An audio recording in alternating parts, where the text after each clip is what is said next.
ඔයා ටීවී බලන හැටි ගැන හැමදේම කතා කරන්න ඉංග්‍රීසි වාක්‍ය 10ක් හොඳටම ඇති.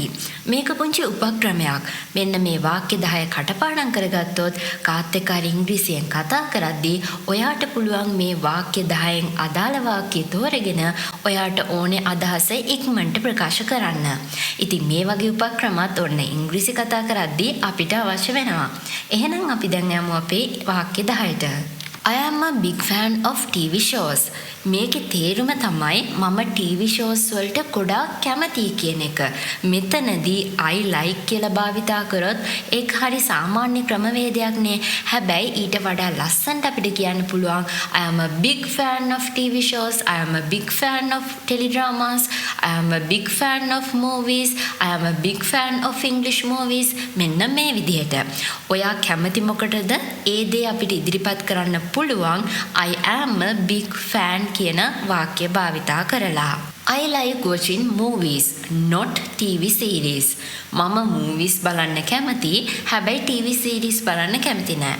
TV series කියලා කියන්නේ මෙතනදී අර ඩ්‍රාමා කොටස් විදිහට යනවනේ. මෙන්න මේවා. දැන් හොඳට බලන්න මෙතන පුංචි කපටි වැඩක් තියෙනවා.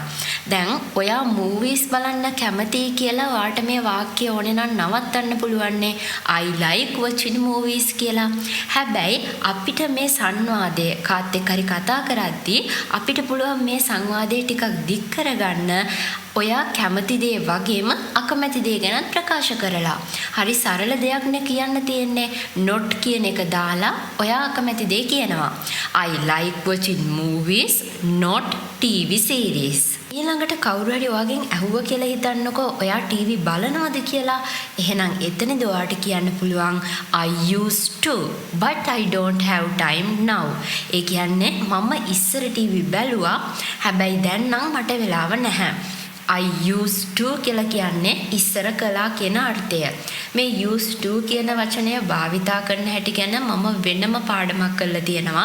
ඒක හරි ලස්සන ව්‍යාකරණ රටාවක්. ඔයාලට බලන්න පුළුවන් මේ පාඩම මේ උඩ තියෙන link එක click කරලා. ගෙදර ඉඳන්ම spoken english දියුණු කරගන්න ඔයාලට දැන් පුළුවන් spoken english රහස් කියන DVD පටය මිලදී ගත්තොත් රුපියල් 2300ක් වගේ මුදලකට. එහෙමත් නැත්නම් මේ පාඨමාලාවට අදාළ වීඩියෝ එක ඩවුන්ලෝඩ් කර ගැනීමට රුපියල් 2100ක් පමණයි. මිලදී ගැනීම සඳහා ඉහත දැක්වෙන දුරකථන අංකයට WhatsApp මගින් කෙටි පණිවිඩයක් යොමු කරන්න. I go through phases. ඒකේ තේරුම තමයි මම සමහර වෙලාවට ටීවී බලනවා සමහර වෙලාවට බලන්නේ නැතිම තරම්. ඒ කියන්නේ ගිය මාසෙ මම එක දිගට ටීවී බැලුවා කියලා හිතන්නකෝ. දැන් මේ වෙනකොට මම ටීවී බලන්නෙම නැති තරම්. ඒක පුරුද්දක් නෙමෙයි. හිතුනොත් බලනවා, හිතුනොත් බලන්නේ නැහැ.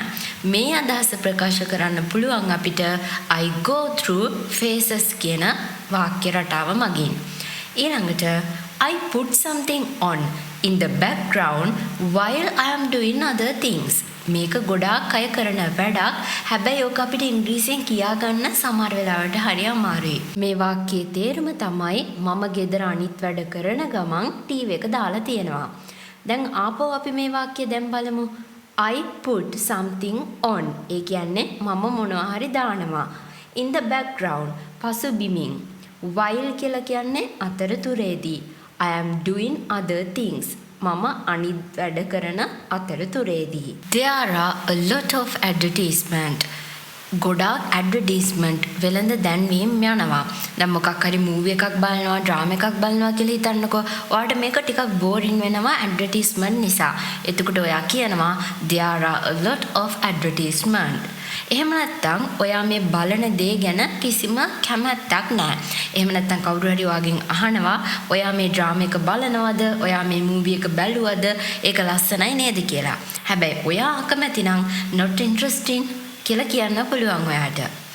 ඊට පස්සේ sometimes I get really into. මේකේ තේරුම මොකක්ද කියලා පැහැදිලි කරොත් දැන් සමහර වැඩ තියෙනව නේද? අපි හරි ඇබ්බැහි වීමකින් යුක්තව ඒ දේ සිද්ධ කරනවා. දැන් හිතන්න ඔයා ආසම ඩ්‍රාමා එකක් යනවා නම් ඒ යන වෙලාවට ඔයා නොවරදවා මේක බලනවා. මේක ඇබ්බැහි වීමක් වගේනේ. අන්න ඒ වගේ අවස්ථාවක් ගැන කතා කරන්න ඔයාට පුළුවන් මේ වාක්‍ය භාවිතා කරන්න. සමහර වෙලාවට මම පුදුම ආසාවකින් තමයි ටීවී බලන්නේ. Sometimes I get really into. That is my favorite character. දැන් හිතන්න ඔයා ආස මූවි එකක ඩ්‍රාමා එකක ඔයා ආසම චරිතයක් ගැන ඔයාට කතා කරන්න සිද්ධ වෙනවා. ඔයා කාට හරි කියනවා එයා තමයි මගේ ආසම චරිතය. එහෙම නැත්නම් ඒක තමයි මගේ ආසම චරිතය කියලා. That is my favorite character. ඊළඟට I just watch a show over few days. ඔන්න මේ වාක්‍ය නම් ඔයාලා කටපාඩම් කරගන්නම ඕනේ. මොකද දැන් නවීන තාක්ෂණයත් එක්ක YouTube එක මගින් එහෙම නැත්නම් Netflix එක මගින් අපිට පුළුවන් කොටස් වශයෙන් තියෙන ඩ්‍රාමා දවසින් දෙකෙන් බලලා ඉවර කරන්න. ඉතින් මේ වගේ පුරුද්දක් ඔයාට තියෙනවා නම් ඒ ගැන ඔයාට කතා කරන්න සිද්ධ වෙන්නේ මෙන්න මේ වාක්‍යයෙන්. I just watch a show over few days. මම එක ෂෝ එකක් දවස් 2-3කින් බලලා ඉවර කරනවා. ඔයාලගේ පුංචි දරු පැටියා පොඩි කාලේ ඉඳලම ඉංග්‍රීසියෙන් කතා කරනවා බලන්න කැමතිද? එහෙනම් ඉංග්‍රීසි ක්ලාස් එකක ඉගෙන ගන්නවා වගේම දරුවට දැන් පුළුවන් ගෙදර ඉඳන්ම ඉංග්‍රීසි ඉගෙන ගන්න Viral Beam Kids අපේ YouTube channel එකත් එක්ක එකතු වුණාත්.